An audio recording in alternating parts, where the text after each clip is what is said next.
senang sekali saya Jenny Tan kembali ke hadapan Anda. Tentunya lewat trendsetter program infotainment yang paling hangat, orisinil dan terpercaya, Hotshot.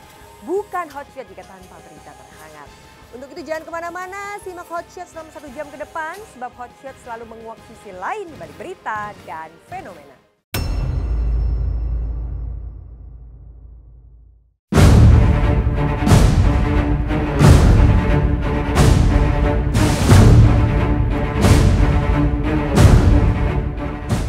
Babak baru bertabur kejutan mencengangkan, pekan ini mewarnai rumah tangga Andika, sang vokalis kangen band, yang kini dikabarkan tengah diguncang konflik panas dengan Khairunisa alias Caca, sang istri.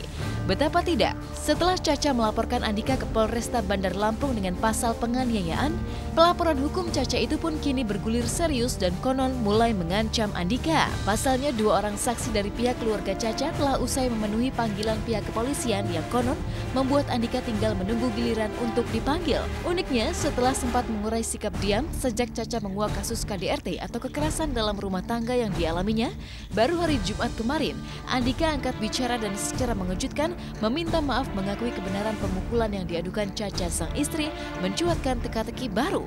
Mungkinkah Andika angkat bicara dan meminta maaf di hadapan publik karena takut akan kasus pelaporan hukum Caca yang kian bergulir serius? Untuk sementara yang kita periksa 2 saksi. Dari mana aja tuh? Dari keluarga.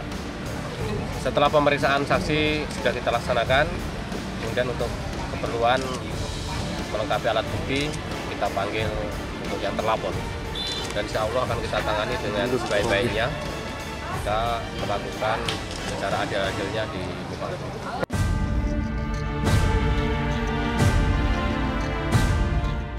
Saya minta maaf karena saya refleks, karena saya kaget istri saya seperti ini. Ada banyak penyebab kenapa terjadi itu, kan gitu. Nah, salah satunya ada beberapa asetnya Bung Andika ini yang dijual oleh mertuanya Bung Andika. Dalam hal ini bapaknya ya? Dalam hal ini bapaknya, salah satu penyebabnya itu. Kedua, Bung Andika ini mengetahui bahwa istrinya ini sudah tidak lagi menjaga martabat sebagai seorang istri. Tapi jika kekerasan tidak pernah bisa dibenarkan meski dengan dalil alasan apapun, maka tindak kekerasan yang diakui Andika refleks dilakukan terhadap Caca, sang istri pun menjulangkan tanda tanya besar. Apa yang sebenarnya terjadi? Mengapa lagi dan lagi Andika tersandung masalah kekerasan terhadap wanita? Jika sejumlah mantan istri Andika sempat mengutas tindak kekerasan Andika tapi tak pernah berujung masalah hukum, mengapa kali ini Caca, sang istri keempat Andika, justru berbeda, memperkarakan Andika sampai ke jalur hukum? Benarkah Caca sudah lama menerima tindak KDRT dari Andika sehingga puncaknya di bulan Februari 2017 ini melakukan pelaporan hukum karena tak tahan lagi mengalami babak belur yang terkuak miris seperti berikut ini?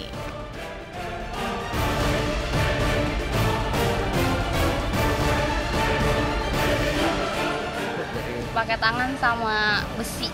Kalau mukul besi itu ngarahin kemana? Kepala juga? Iya, ke kepala. Ini kan abis ronsen. Udah setahun ini nih, ya semua mau dia aja loh. Pulang ya dia, kalau dia niat dia hari itu pulang ya pulang, kalau enggak ya. Setahu aku sih dia ngekos di Ratulangi. Dia marah, dia malah duduk balik aku yang. Iya, main tadi kan? Oh iya. Iya, dia malah babi buta, mukul aku, nyuruh aku jujur ya. Aku emang nggak ngerasa aku selingkuh, aku emang nggak ngerasa pernah yang dituduhin. Jadi buat apa aku takut kan? Di sini dia menjelaskan Bahwa dia sudah bisa boleh konfirmasi di hotel sana gitu loh. Saya minta maaf kalau saya refleks gitu loh. Suami mana yang bisa terima, itu satu. Kedua adalah yang mirisnya karena bawa anak. Jadi setelah saya tahu ini, ya, saya suruh supir saya ambil anak saya. Nah, pada saat supir saya sampai sana, diuber pedang sama papanya. Hak saya di mana? Sebagai orang tua, kenapa saya nggak boleh ketemu? Gitu. Saya percaya Caca orang baik gitu. Tapi saya ini bukan memerangi Caca, saya memerangi orang di belakangnya Caca. Nah, adalah gitu loh. Ironisnya, tidak hanya saling tuding telah mengkhianati kesucian perkawinan, masing-masing baik Andika maupun Caca dikabarkan telah saling berusaha melayangkan gugatan cerai. Apa yang sebenarnya terjadi dengan rumah tangga Andika dan Caca yang baru berusia 4 tahun tersebut? Benarkah Andika dan Caca bahkan telah pisah ranjang dan tinggal secara terpisah sejak tahun 2016 lalu? Entahlah, yang jelas pihak keluarga Caca tak terima jika wanita yang telah memberi 3 orang anak untuk Andika itu mengalami kekerasan yang konon terus dilakukan Andika selama 2 tahun. Karena keluarga besar aku udah pada nggak terima. Ini bukannya sekali 2 kali sih aku digini.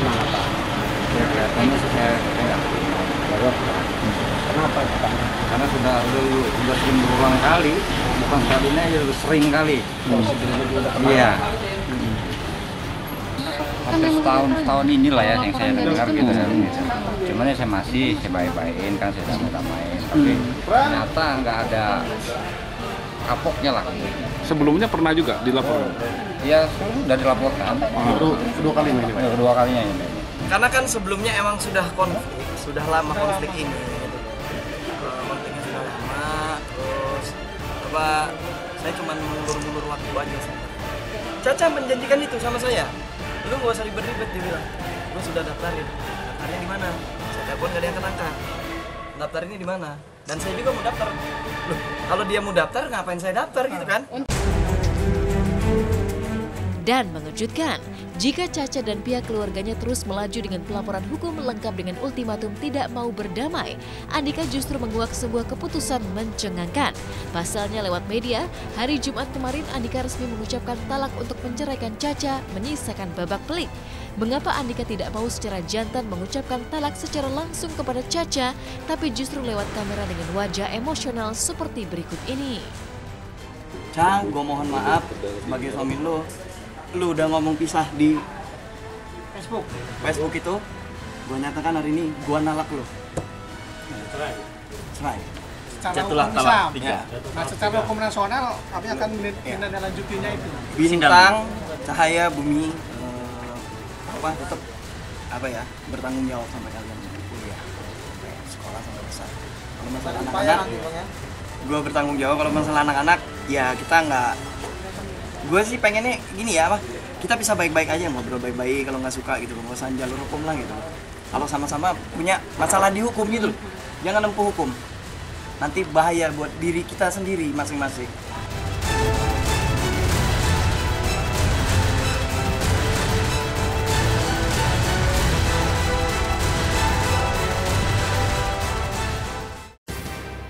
Pasca menjalani operasi pengangkatan tumor di bagian payudara pada hari Kamis malam kemarin, Cut Meme akhirnya menceritakan kondisinya perihal tumor yang dideritanya.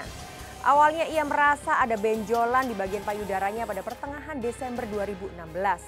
Namun ia merahasiakan kondisinya pada ibundanya sekalipun. Sejak saat itulah ia merasa seperti tertusuk jarum. Seperti apakah kondisi Cut Meme pasca operasi? Simak aja di Hot Shot sesaat lagi.